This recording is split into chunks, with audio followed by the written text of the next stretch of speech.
અમદાવાદના સોલા વિસ્તારમાં એક બંધ કારમાંથી યુવકનો મૃતદેહ મળી આવતા ભારે ચકચાર મચી ગઈ હતી. શહેરમાં કાયદો અને વ્યવસ્થાને લઈને પણ અનેક સવાલ ઊભા થયા હતા. પરંતુ હવે આ સમગ્ર મામલે એક ચોંકાવનારી પ્રાથમિક માહિતી સામે આવી રહી છે. યુવકની ઓળખ અને મોતના કારણ અંગેના પ્રારંભિક તારણો સામે આવતા ઘટનાએ નવો વળાંક લીધો છે. શું છે સમગ્ર મામલો, આવો વિગતે વાત કરીએ આ અહેવાલમાં. નમસ્કાર, હું છું ચિરાગ વર્ષાબેન. આપ જોઈ રહ્યા છો સ્વમાન. અમદાવાદના સોલા વિસ્તારમાં આવેલી ઇન્દિરા વસાહત પાસે ગઈકાલે રાત્રે એક કારમાંથી યુવકનો મૃતદેહ મળતા લોકોમાં દહેશત ફેલાઈ ગઈ હતી. સ્થાનિકોએ તાત્કાલિક 108 એમ્બ્યુલન્સને જાણ કરી હતી, જે ઘટના સ્થળે પહોંચી તપાસ કરતા યુવકને મૃત જાહેર કર્યો હતો.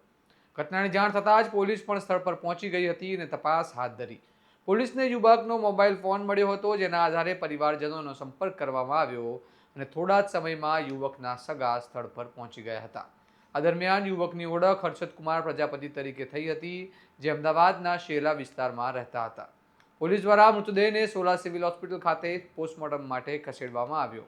પ્રાથમિક તપાસમાં એવું સામે આવ્યું છે કે યુવકના શરીર પર કોઈ ઈજાના નિશાન જોવા મળ્યા નથી અને પ્રાથમિક રીતે મોતનું કારણ હાર્ટ એટેક હોવાનું માનવામાં આવી રહ્યું છે. પરિવાર દ્વારા પણ હાલ કોઈ શંકા વ્યક્ત કરવામાં આવી નથી.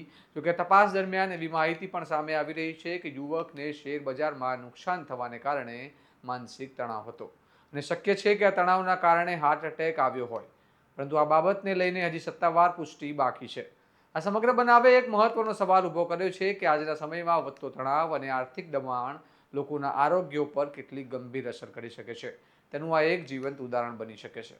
હવે જોવાનું રહ્યું કે પોસ્ટમોર્ટમ અને પોલીસ તપાસમાં આગળ શું સ્પષ્ટ થાય છે અને આ કેસમાં કોઈ વધુ કારણ સામે આવે છે કે નહીં. આ મામલે તમારું શું મંતવ્ય છે, અમને કમેન્ટ કરીને જણાવો અને આવા જ વિશ્લેષણાત્મક અહેવાલ માટે સ્વમાનની ચેનલને સબસ્ક્રાઇબ કરવાનું ભૂલતા નહીં. નમસ્કાર.